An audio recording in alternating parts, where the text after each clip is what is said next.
Hello and welcome to the Kitchen Conversations podcast. My name is Patrycja Rozwora and I'm the host of this platform where we speak about contemporary art from so-called Eastern Europe. In each episode, you're going to be introduced to one artist or researcher whose visual or activist practice sheds light onto the complex former socialist region with all its histories, cultures, languages, foods, but also traumas and their inevitable contemporary consequences. This podcast is a fully independent platform existing since May 2020, meaning it is not a funded project and it is self-run by me, myself, and I. If you enjoy the monthly conversations, please consider supporting the podcast by making a single donation on buymeacoffee.com/kitchenconversations or becoming my monthly Patreon via the Patreon website. All the needed links can be found in the show notes of this episode.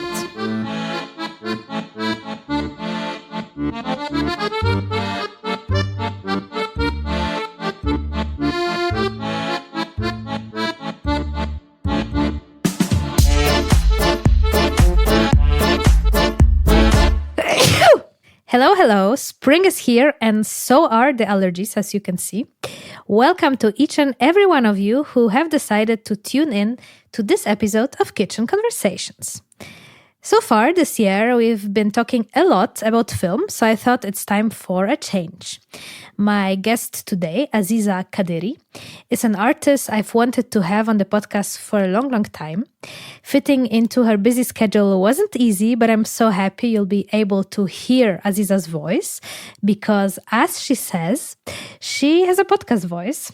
And of course, I'm also very happy that you will be able to hear about her charismatic and passionate journey to rediscovering her Uzbek roots through art, craft, and artificial intelligence. So I'll say, let's jump right into it.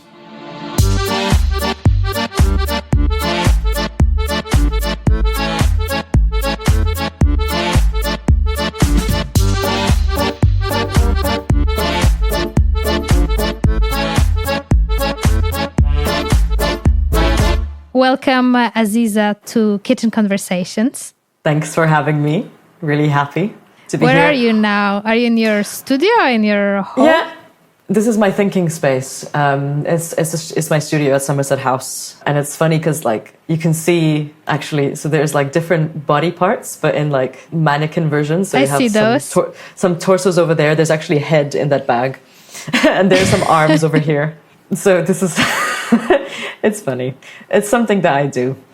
I collect mannequin body parts for projects to have. So is it your thinking space? Is it also your doing space? Or do you have a different place where you produce work? Yeah, so I have another studio, which was a studio that I've had for a year already. And it's bigger. And I have all my equipment there. And it's my storage space as well. And I've been making there, for example, the sculptures for the pavilion in Venice were made there. And this space is quite new because it's a part of a residency that I'm doing at Somerset House with Creative Computing Institute. And they're very kindly giving me the space for a year. It's a great space and a great community, and the internet's really fast as well. So that's why I'm here. That's good. We need that. Yeah. And to locate it geographically, you are now in London, right? Yes, I'm in London, right on the riverbank. Beautiful. On the Thames, next to Waterloo Bridge. All right. Kind of really almost under Waterloo Bridge, actually. Nice. And tell me, how did you end up living and creating in London? Where did you live before? Where were you born? Yeah, perhaps of a autobiographical aspect story. I'm gonna do a very quick recap because it can turn into a very long one. Where is this mug from? Is this a Starbucks mug? It is actually from China. Yeah, from China, because I lived in China. I'm going to talk about it. I know, that's why I was I think this is the cap to use. Yeah, because I remember these mugs in Starbucks. Someone brought it to me actually as a gift. So yeah, again, talking about my background sort of. So I am from an Uzbek family. So my home country is Uzbekistan. But I didn't really grow up there. I didn't really live there. And so a lot of my practice is kind of going back to my roots and rediscovering things that were not accessible to me for most of my life. I would go to Uzbekistan every summer as a child, and I lived there for some time as well as an adult. But I was born in Moscow initially. My father had moved to Moscow when he was 17 to do university, back when it was all the same country, the Soviet Union. So it wasn't like something crazy to do. He just moved because it was a better place to study in the same country. And then somehow kind of stayed there and made his home there, and then married my mom, and then I was born in Moscow. But right after I was born, there was kind of a change. It was the 90s, and my dad sort of moved us to Taipei in Taiwan because of business-related stuff. Everyone always asks if my parents were diplomats. They're not. But, there were other reasons. Like Taiwan, basically his business used the chips, the microchips that Taiwan is really well known for. Yeah. So that was one of the reasons. So I kind of stayed in Taiwan until I was 6. So for the longest time, I thought I was Taiwanese, basically. And then when I was 6, moved back to Moscow to go to school. And I didn't speak Russian at the time, so I kind of had to learn on the go. Suddenly, I'm thrown into this primary school environment in Russia where everyone looks different. And I have to learn the language as well. I speak English, I speak Mandarin, but not this language. And it was I think my childhood brain was just really confused. It ended up forgetting Mandarin. I mean, the very little Mandarin, as a child, it forgot it completely. Forgot Uzbek. So my parents kind of tried to teach me Uzbek when I was a kid, but then they gave up. So I don't really speak it now, which is a big kind of regret, I guess, of mine, which I didn't really have control over. Went to school in Moscow for 11 years. And when I was 17, I moved to China, where initially it was kind of a way to escape this idea of I need to, because nobody in my family is an artist. And there's this idea of you can do art as a hobby, but get a real profession, get a real job, and kind of having this peer pressure, obviously. And also I was kind of an overachiever in high school. I always wanted to prove everyone that I can do the best things in a way. Probably something to talk about with the therapist, but just to prove myself, I ended up getting into the top universities in Russia to do diplomacy or international relations and all of that, which thank goodness I didn't do. And then to escape that reality, I kind of said, okay, I have the scholarship that allows me to be in China for free, all expenses covered for a year. Yeah, I took academic leave from the university that I initially got into. From the first year, who does that? I don't even know how they let me do that. But I was okay, I'm gonna go to China, and then secretly from everybody, I applied to art schools in China during that year when I was studying advanced Mandarin, and also got a scholarship. So nobody in my family could be oh yeah, well, we can't pay for this, so you're not gonna go. I was I got a scholarship, everything's paid for. So kind of ended up going to an art school in Beijing and studying fashion and textiles. So that's kind of how I got my BA. And then there was a moment where I was kind of in Russia for a bit, working in theater and costume design. Then that felt very limiting in a way, because I was more a technologist, maybe assisting artists, well-known artists and stuff. And I saw other people doing that and how they were doing it for 20 years and it was always the same thing. And it felt very kind of sad that there would be no career growth. It's just the thing that you will be doing for your whole life. So I was okay, there's something in me that wants to do my own thing. But again, at that moment in my life, I wasn't confident enough to call myself an artist. I had no confidence in any of my work. I was kind of always working in collaboration on big projects and doing creative things, but it never was my own vision or anything. And just to have a goal in life, I decided to apply for master's degrees in the UK, where I'd never been to the UK before. I was I just want to have a goal to look forward to, something to do. I didn't know I would get in, and I applied to Central St. Martin's and stuff, to a performance course, and I ended up getting in. So then there was a question, okay, how do I actually raise funds to go there? Which was a whole nother thing, but I managed to, and kind of really use the time in the UK. I think it really changed my life in many ways, because I finally started to find confidence in my own voice. The course really pushed you to devise your own performances and come up with these ideas that you had to present right away to a big audience, your peers and the teachers and everything. and they would like do feedback right away. So it's kind of a very vulnerable place to be in. I sometimes say it's like being like a stand-up comedian, but less traumatic, because like obviously stand-up is probably one of the hardest things you can do, because the embarrassment of like not landing a joke is just, I couldn't do that. Also you're like with performance, live confronted with the feedback, right? Of a big group of people being by yourself on stage. Yeah. But with what I did in this performance course, it was quite similar, but because it wasn't about comedy, it was just about communicating some sort of an idea. It wasn't as harsh, but it was still quite intimidating. And like breaking through that fear really opened up something in me. And it was the very first time when I actually did a project that had to do with like looking at identity and looking at Uzbekistan and this kind of culture that I kind of know but also don't know. So that was the first exploration, and then it was COVID. So I was like, well, I can't do performance anymore, which is a shame because everything's closed. And I had to leave London, sort of go back to Russia. Then I moved to Uzbekistan.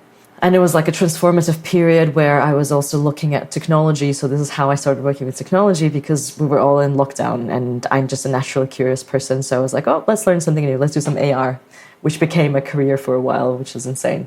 And now I'm back in London. And it's been slightly more than 2 years that I've been back. It's interesting because when reading your bio, it's like pretty simple, London-based artist from Uzbekistan, or Uzbek artist. And of course, when now we speak one-to-one, like your story and your journey towards art is way more colorful than that. And I wonder, where did you find this artistic identity in a way that you now really mainly focus on Central Asia, although from what you said, you only lived there briefly? My kind of research into Central Asia and like looking at my familial history or my personal kind of history of diasporic upbringing and migration and all of that, I haven't been doing that for that long. Like you think the grand scheme of things, right? I kind of started in like 2018, 2019. Then had a pause of 2 years because of all the moving and stuff. Like I was doing all the other things. So I only resumed literally maybe 2 years ago when I moved back to London. So overall, it's only been 4 years, let's say, of me doing this kind of work. And there's so much depth in it. Like I don't feel like I can exhaust it yet. There's so many layers. There's so many kind of ways I can approach it. And in many ways, like I always say, you know, doing this line of work and this line of research is a way for me to also live through something that I would have done anyway, even if I wasn't an artist, because I would still be naturally interested in like excavating all those memories and stories that nobody really in the family is doing. But I happen to also kind of put that into a more poetic, artistic medium and share it with the world. And then the world happens to like resonate with it, which is great, because then we can have conversations. Because like I don't really do art for myself. To me, art is always a dialogue, and I always kind of bring it out to be able to then start conversations with people. And what an exciting feeling to still have so much to dig through and work through. Let's start by speaking about your work, so also the listeners of the podcast can visualize more of what you do. And I think a lot of people will know you from showing the work very recently at the Venice Biennale. Of course, apart from that, you're also currently showing your work in various places, also in Berlin. So perhaps we start there because it's like a good anchor. The show just finished, so I think you probably spoke a lot about it, and now again. I promise we also speak about other things. But your work at the Biennale in the Uzbek Pavilion, you were one of the leading artists, but you created it together with others. Tell us more about it. So I was invited to the pavilion, but I didn't want to do it solo because of many different reasons.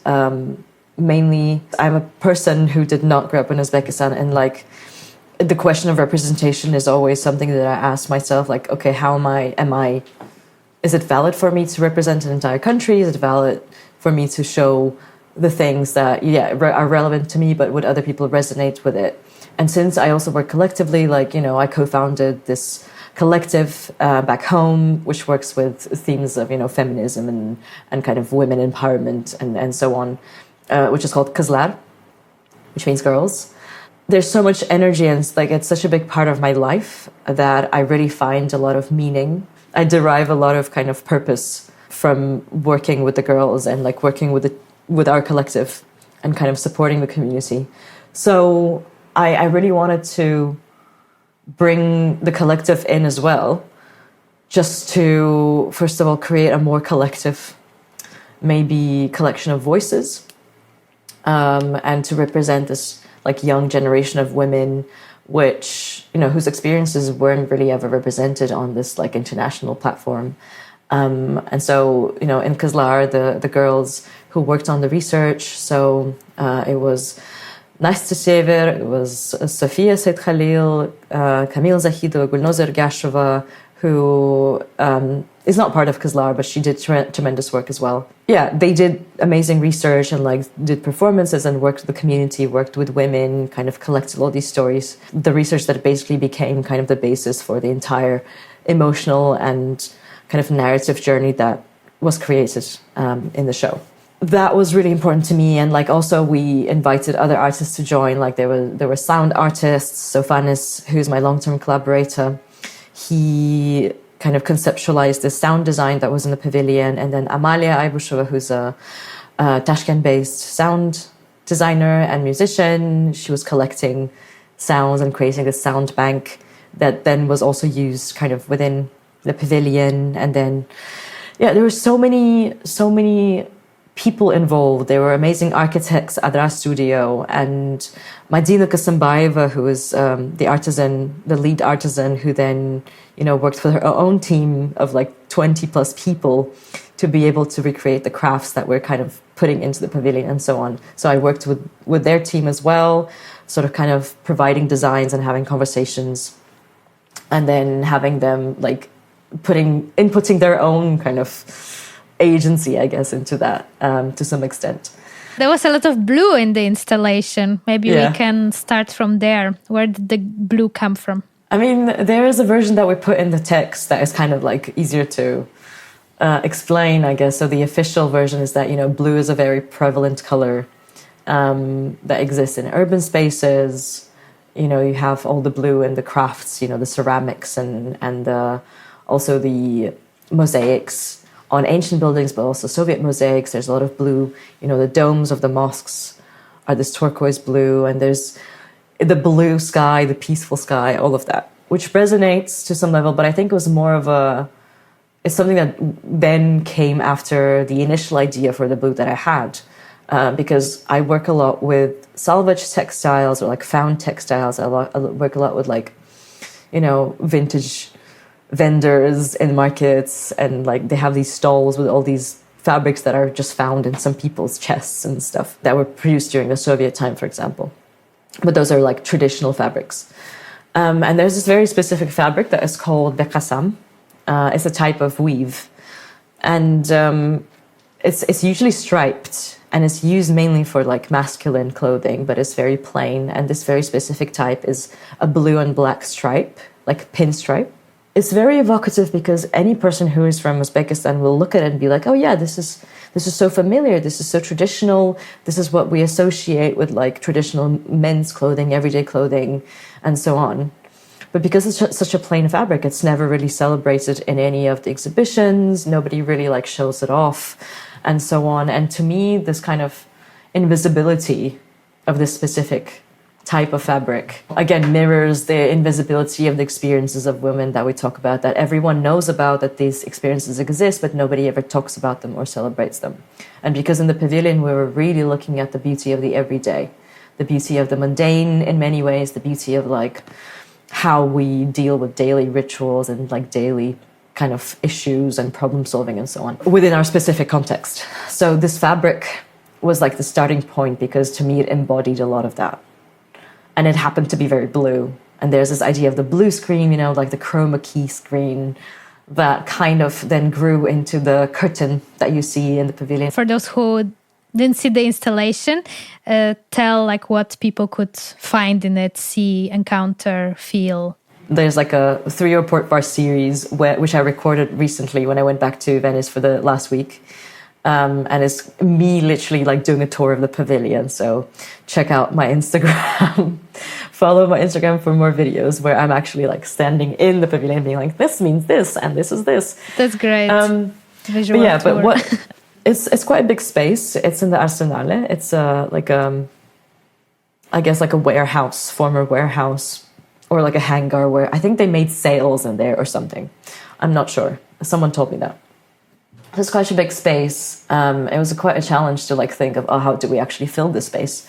And this is where my background in theatre really kicked in, because I was like, we're going to do an immersive experience, but physical, and kind of using this idea of like, okay, we have this metaphorical journey that we were able to derive from all the interviews and all the sharings that were done with the community of women.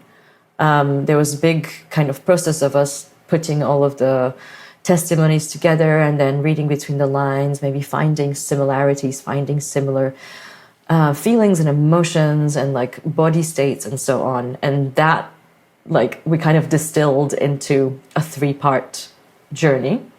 So there's an initial, like, for example, sense of restriction and freedom. Then there's the second part where you have moved, but then you fall into a pit of a more introspective, maybe depressive state. There's a sense of like longing and so on. So it really, in the second installation, this is what you feel. And the third one was, finally then maybe finding your community or finding new people that you can kind of get together with and maybe live through this experience in a more positive way. So like we before the end stage bit, you kind of feel the sense of solidarity and camaraderie or whatever, whichever word you want to pick. Yeah, you walk in and you see that you are in a deconstructed backstage of a theatre. And this is where this metaphorical journey that we have kind of overlays on a literal journey through the backstage. And it's also a very personal story for me because, again, as somebody who's been, as I said, moving around a lot and working in different backstages in the theatre, that kind of really displays my own experience of migration, of me like being in all of these different backstages that are like labyrinths and mazes.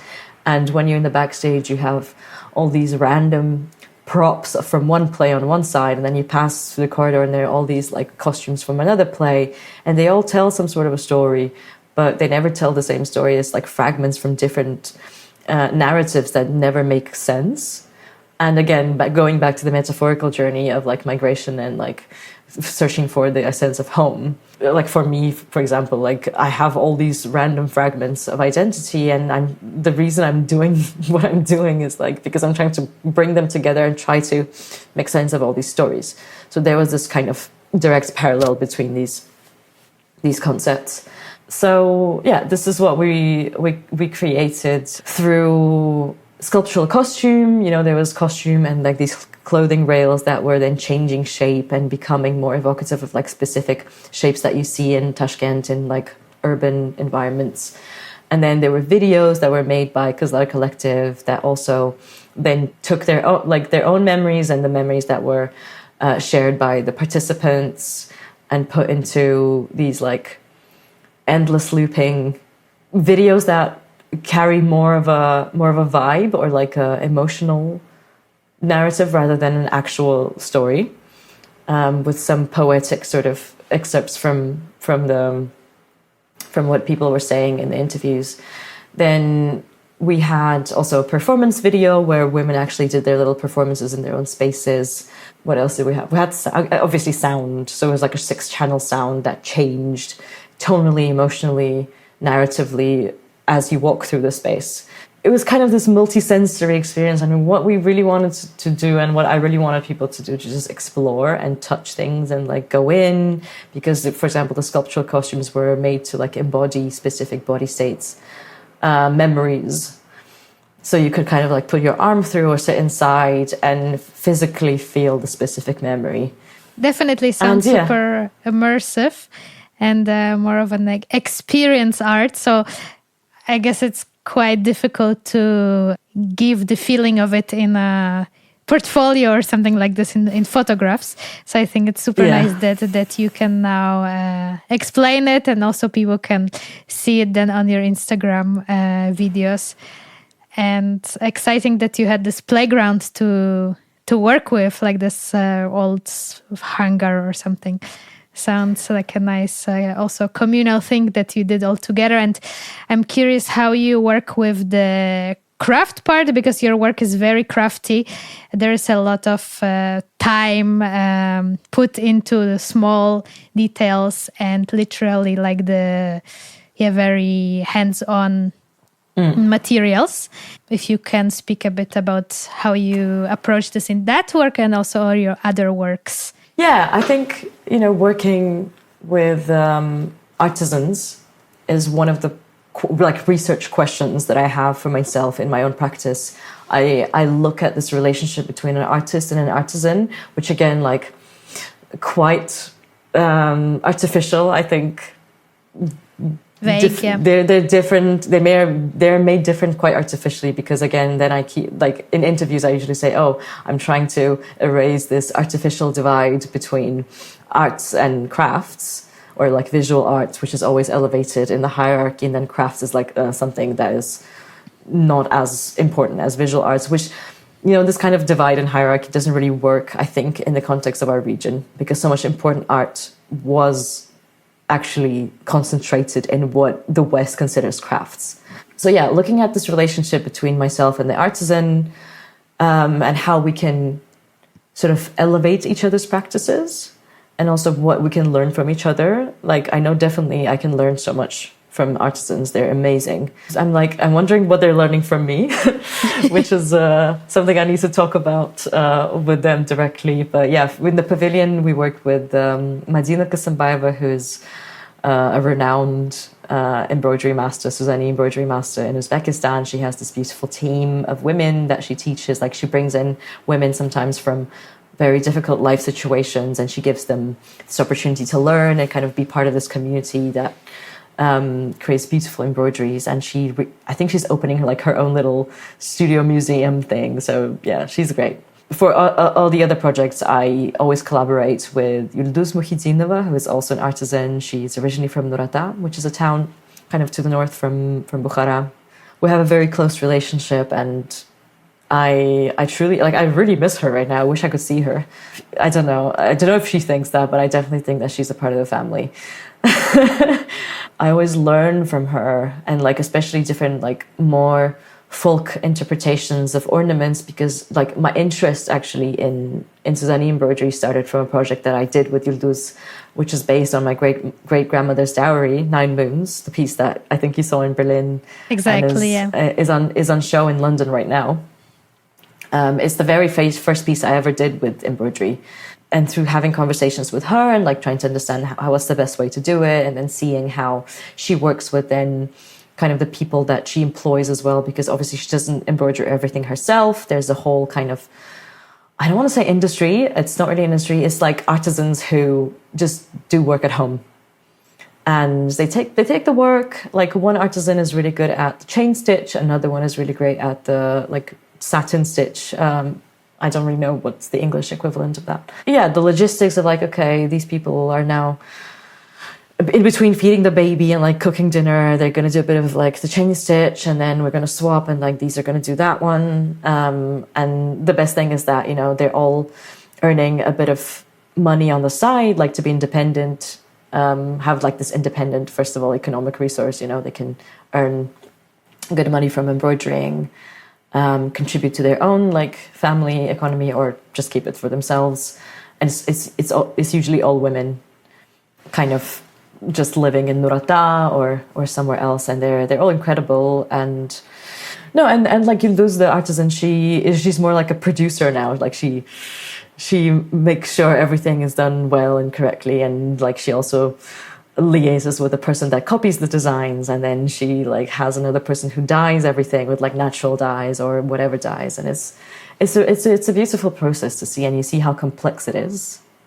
I was wondering, how do you ship the objects between, because of course you're far away, do you travel then to pick up the physical objects? Or I try to always be present. There was only recently where I had to ask somebody to bring it to London, but because it was really urgent. But usually I always kind of try to coincide it with my visit, so I can actually go there, we can have a conversation, we can look at things physically. And like, besides doing this work, I also like, it's always, I look forward to visiting Yıldız because she always shows me her new ideas and her new like works, and like she makes these beautiful kind of coats and jackets and like different homeware, and also her own kind of experimentations that she does. Like it's just wonderful to see how her own practice evolves and develops. And I kind of sometimes see that, you know, there's these like little experimentations that are happening, and I'm like, oh, is it because like I always give her these crazy designs and she finds them amusing, and maybe she's like more open to experimenting as well. I don't know. And are you also yourself interested in learning embroidery or other forms of textile work? No, I know how to, like technically, I know how to do it. And Yıldız was really kind as well. Because the chain stitch, for example, it's done with a crochet hook. And it's a whole different way of embroidering that I've unlocked for myself. And I know how to do it. But like, in order to be really good at it, I do need to spend like 10 years doing it. It was one of the first things I told to myself. If I were to do and like work with this medium, I have to understand how it works. I have to understand how difficult it is to work with. But yeah, some of the work that I did recently actually was all handmade by myself, and also like I had some help from an assistant, Noor, who was just helping me like do the satin stitch embroidery, because I had these vintage pieces of embroidery that were like more domestic embroideries from the 80s. And we were like looking at the way it was embroidered and kind of like, okay, this is kind of deconstructing it and then trying to copy it, but with different materials and stuff. So that was quite fun. But yeah, I mainly embroidered it and like sewed it by myself. So I do it myself as well. But when I need a very complex design, or if it's a piece that requires very specific kind of technique, then I always go to Yıldız and I'm like, Yıldız apa, what do you think? What is this? Like, do you like this? Does this resonate with you? And then we have this collaboration. And I think it's also nice because I think traditionally making textiles, working with those soft materials was also a communal thing, right? You weren't only doing it by yourself, but it was also a moment to meet, to exchange. Exactly. Madina Kasimbayeva, who was working on the pavilion, she actually said, you know, Suzani embroidery in Central Asia was one of the first kind of known forms of women's collectivity and women coming together and doing exactly what you're saying. And in the catalogue, so I interviewed Madina for the catalogue of the exhibition, and I asked the question, like, what happens when you come together and you embroider together? And she talks about it. She's like, oh, we exchange news. We talk about, you know, our husbands, like someone's husband was ill, then we all kind of try and find a way to support each other through that while embroidering. So it's a great way for women to kind of convene and still. And how does technology and working with AI play into your work? Because I think that might be like a surprising element when only speaking about what we just spoke, like those very traditionally assigned to women types of techniques that come more from the crafts and not from the fine arts. How do you combine it with technology, and why do you think that makes sense and is something that interests you? Great question. I think in the recent sort of tours that I did for the Pushkin House exhibition, because there's a piece there that is kind of combining not just me as an artist and artisan Yıldız, but also the third A, let's say. It's like 3 A's. The AI, the artificial intelligence, as an actor as well. And it's something that I also presented in the pavilion. To me, it's an experiment and like a hypothesis. I don't have answers about it yet. It's still an ongoing research, but basically the Suzani embroidery as a visual language has really been like a vessel for collective memory of women, because for the longest time, it was one of the only kind of visible representations of a woman's being in this world. Because for a while, like, women, you couldn't really just access their lives or see how they're living.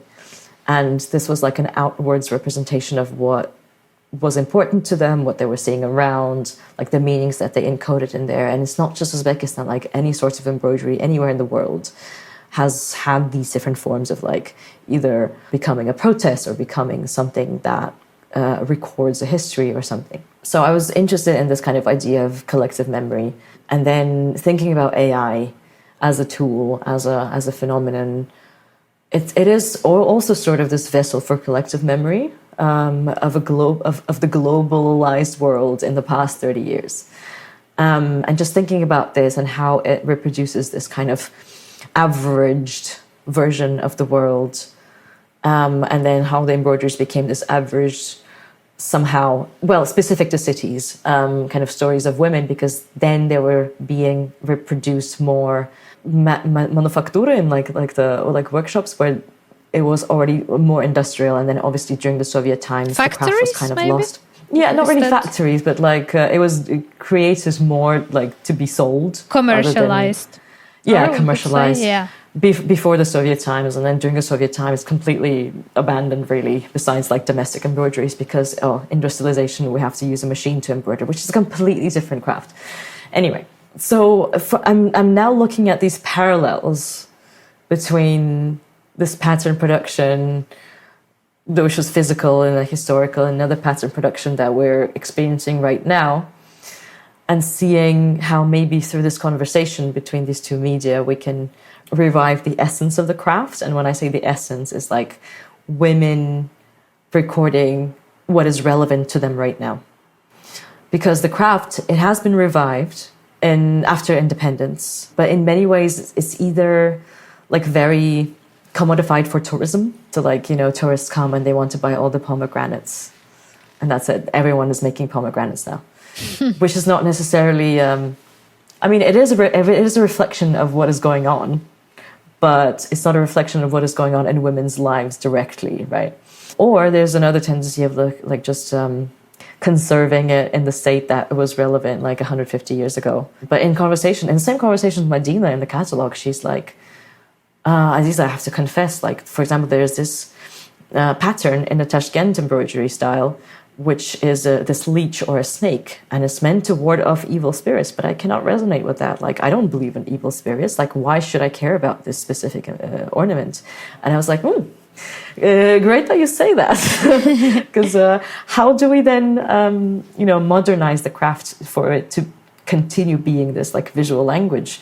And that reflects actually what we care about right now as contemporary women. So kind of working with AI for me is a bit like, could this instrument be tamed by us to maybe come up with something that we can resonate with, So what we showed in the pavilion and what is shown right now in a few other places is a part of this research. But also, again, there's a lot of biases that come up because, Central Asia is not very well represented in any of the databases for many reasons, because maybe Central Asia hasn't really been historically outputting that much information into the World Wide Web.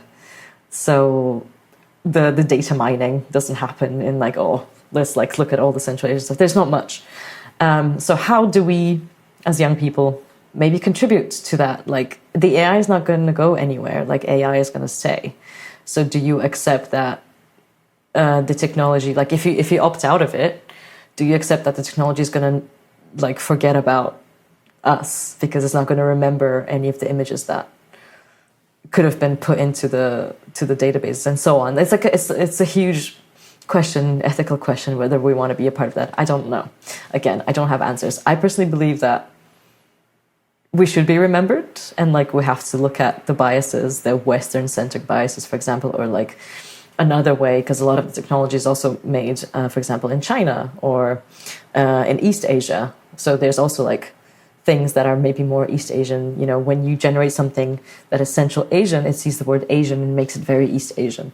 So like, how do we work with these biases as someone from the global South, basically? And as you said, like, you have to kind of make the decision if you want to be part of it or not. But like if you're not, then let's say you're not feeding the system that's supposed to learn from us, right? And only certain people are giving the information and producing the technologies that basically would reproduce our society, right? And I think the idea is to create something better or something, that has certain like potential to go beyond that. AI, as you said, will reproduce the biases of all the biases that we have as a society. Like knowing that, how do we move forward is the question. Can you give some specific examples how you used VR or AI technologies in your works? Perhaps the Nine Moons or any other work that visualizes more how you work with it. I like working with technology. It's like a big interest of mine. Again, like sitting here doing the creative technologies residency, kind of seeing how technology can really, as a tool, enhance perception and experience. I don't like using technology as a gimmick. I always try to justify the use of technology because to me, the form has to make sense. So that's why I haven't really done any like full VR pieces that were exhibited. Like I know how to do it and I've experimented a lot with VR, and I have this idea that in my head, but I just don't think it's there yet to be realized. Like I'm still working on it and it's been 2 years, but I'm still working on it in my head. But for example, for Nine Moons, I wanted to create an augmented reality experience that would be easy to access. So it's like a web AR experience. You just scan a QR code and it's on your phone. And in many ways, it was kind of a part of the website, which you could also access to read the stories. It's like an auxiliary thing. You didn't have to do it. You have the piece and you can just choose to interpret it. But if you really wanted to, you could go in. And that was more for creating context. So you could read the stories. You could also do the AR experience where I, first of all, displayed archival photographs in the space, kind of on the background of the piece, which I otherwise wouldn't be able to display. So there was a very kind of physically would be difficult to combine it with the embroidery pieces. Yeah, and like it just wouldn't work in the particular space in Berlin where it was kind of made for initially. And then there was also a way for me to display a 360 kind of semi-VR space, the 360 space of my grandmother. So you kind of look around and see what is her space and what is the context of all of these stories. So for me, it was like coming up with extra context and just allowing people to immerse a little bit more in the specifics of the story. So in that sense, the form was relevant, and it wasn't intrusive into the space. Like there was no like big headset sitting there and saying you have to look at me. It was just a QR code on the wall, and if you wanted to, you could look at it. So I wasn't like forcing people to do that. In terms of AI, again, as I said, the generative AI and the AI that I fine-tune. So something I forgot to mention is like I train my own little AI generators on my own images. So it's not really, it is still informed by the biggest database, but the images that come out are like very specific in a very specific style. And again, it made sense as a visual language and stuff. But then another project that I did is called Her Stage. And it has several stages, no pun intended. It's a series, I hope it's going to be a series of sculptures. And it is kind of this exploration of bodily agency and this like unrealized dreams within a Soviet / also imperial situation, patriarchal situation, through the story of my grandmother, who wanted to become like a traditional folk dancer, but didn't because of many reasons that you find out through her own storytelling, by the way. So it is her own voice talking about it. The idea of using machine learning was to analyze movement and analyze her movement and analyze the movement of the choreographer that I worked with, who kind of heard the stories of my grandmother and then came up with these traditional folk dances. And it wasn't interpretative. She actually kind of excavated these already existing choreographies from the Soviet times or from like whatever, like canonic dances and then relates it to the stories. So it's not always directly about the stories, but it's metaphorical and stuff. So we recorded those movements, and having these two data sets of like the choreographer and also my grandmother right now, who's 85, and like her very kind of restricted choreography through her space that she doesn't leave, putting that together, blending it, using AI to try and create this like non-existent choreography, or like the choreography that never happened. It's a bit of a corrupted, like weird, janky thing. Sometimes the movements are not very realistic, and this is what I'm interested in. And then kind of looking at this AI generated choreography, I then extract different gestures and then I recreate them in like these sculptural costumes, I guess, that exist in the space. So this is something that I do, and like AI is not at the forefront of it, but it's a tool that helps me analyze and kind of come up with these things. But beautiful for your grandmother. You can actually give her something she was never able to realize to do. Yeah, I guess so. I mean, can doesn't really she like care. understand? Does she understand what you work with? No. It's too far from her reality. She likes the idea that there is something about her, but yeah, she's really confused. Like when I told her that I did, I represented the country together with my collective at the Venice Biennale, she was like, what's that? And I had to like explain the whole thing. And it's funny because I always try to explain it to her through her own experience. Because she actually, which is something I think is mentioned in the Nine Moons project, in 1975, she represented the Uzbek SSR, basically Uzbek SSR and the USSR itself at the Baghdad International Fair for 2 months. In what role? As the director of the whole pavilion thing. So it was more industrial, obviously. It wasn't an art fair. It was an industrial fair, but it was like and it was also in Baghdad, like back in the day, kind of crazy. She met Saddam Hussein. Wow. She loves to tell that story. Anyway.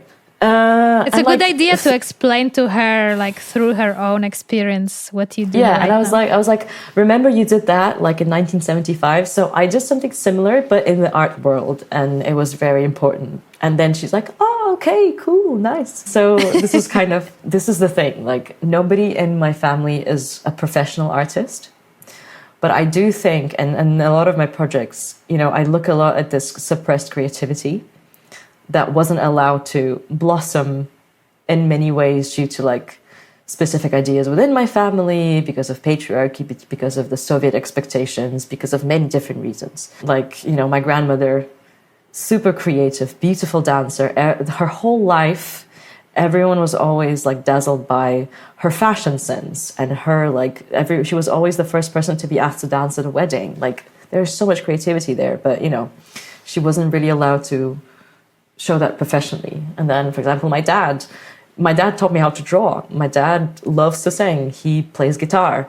He has all these like beautiful talents, trained to be a nuclear physicist, because that was the cool thing to do. And he's also really smart at that. But I do think there's a lot of this creativity that was also always there. And I think I'm just the first generation of my family in many ways that was really allowed to explore it, even though it wasn't that easy as well to kind of, as I said in the beginning. It took a while, it took a journey to find your language. I have a bonus question. It's a question about your hair. Yeah. Today, actually, you have a very free hairstyle, I would say. But in a lot of your, let's say, public appearances or on your social medias, your hair is very meticulously put in braids. And I absolutely love that. So I wanted to ask if you do it yourself. It's a specific inspiration or symbol towards also Central Asian culture. Today, I was just too lazy to do anything, so I just let it loose. I usually don't like wearing it down because it gets in the way. And to be honest, the reason I usually braid my hair because it's really frizzy. And I don't like wearing it down. So I started braiding it just as a way to It's a practical thing. It was very practical. And then somehow I was more interested in, so braids obviously are a big part of Central Asian women's kind of beauty culture. So I was like, okay, what are the other ways I can braid them? And I started making them in a more traditional way, but like modernized traditional. And obviously with my face that is very Central Asian, that kind of evokes specific image in a lot of people's minds, like, oh, this is the central, like medieval Central Asian, whatever.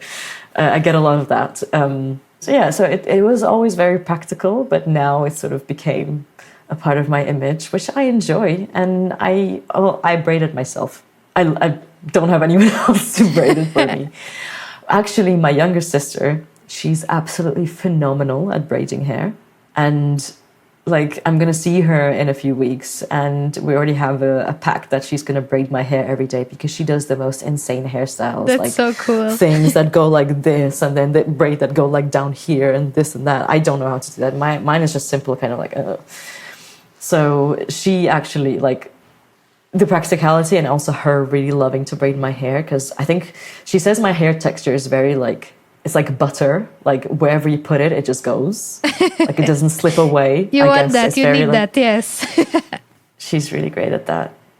I miss that. I wish you could braid my hair every day. It's such a bonding experience as well. For sure. And again, like part of a communal, traditional thing women used to do and I guess are still doing. Thanks for answering that one. And last but not least, since we are already more into the domestic sphere, I wanted to speak about food. On the podcast, we usually finalize by speaking about favorite food from home. I speak to a lot of people that do not live in their, let's say, places of origin, and they made their home somewhere else. And I find it an interesting question to ask, what's your favorite food from home? What's kind of a taste that reminds you of something homey, something that feels good to come back to? I absolutely love, and my grandma always says, oh, you're just like your grandfather. I love a dish. There's two kind of variations of the dish. There's the soup version and there's more of like a porridge version. The soup version is called mosh khorda and the porridge version is called mosh kchiri. So it's made using mung beans, and like essentially like when you make it, it's like a very gray looking thing. And if you're not familiar with the taste, you might think, oh, this is really not the best looking food. But as soon as you taste it, it's like heaven. And it's a very like, it's not a sophisticated dish if you think about, oh, like, you know, you want to, it's very domestic, it's very like nurturing, it's like a comfort food. So mung beans with like meat and carrots and like potatoes and stuff, amazing. And it's not a dish that you can make just for yourself, like literally, like I don't really cook Uzbek dishes for myself here because I live kind of, you know, I'm just kind of on my own. I'm living with friends, but you know, some of them are vegetarians and so on. It's a dish that you cook for a lot of people at the same time. And it's a really big commitment. Like mosh kchiri takes 2 hours to make. So I don't really do it. So whenever I go back home, back to Tashkent, I relish in like all of those foods that are not really a thing here. Not even plov, not even like, I love plov, which is the most popular dish that you can think of probably in Uzbekistan, Central Asia. But everything with mung beans, like mosh kchiri, mosh khorda, I will sell my kidney for it if I have to. But it's also interesting, what you said about this, dishes to eat with a lot of people that take a lot of time and that they don't kind of fit to our Western hectic lifestyle, right? Where we don't really put so much attention to eating together, to spending the time together, and how like the cuisine of other places in the world like also speaks about their ways of living. Yeah, no, for sure. Nice. I have not heard about this dish. Something new to learn and put to my collection of kitchen conversations recipes. Thank you so much, Aziza, for this conversation. I have really enjoyed listening to you and get to know you more, and looking forward to seeing your work all around because you're showing in so many places. So I'm sure I will have a chance.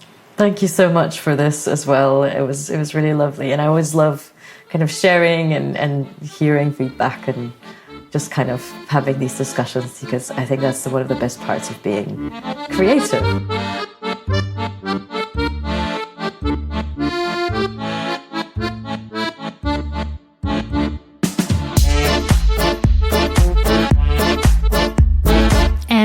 was it for today. Thank you for reaching till the end of this episode. The next one is coming in 4 weeks, always on Monday. Please follow the podcast and leave a rating. I'm also happy to hear your feedback, so feel free to write me via Instagram or by email. All the needed info you will find in the show notes of this episode.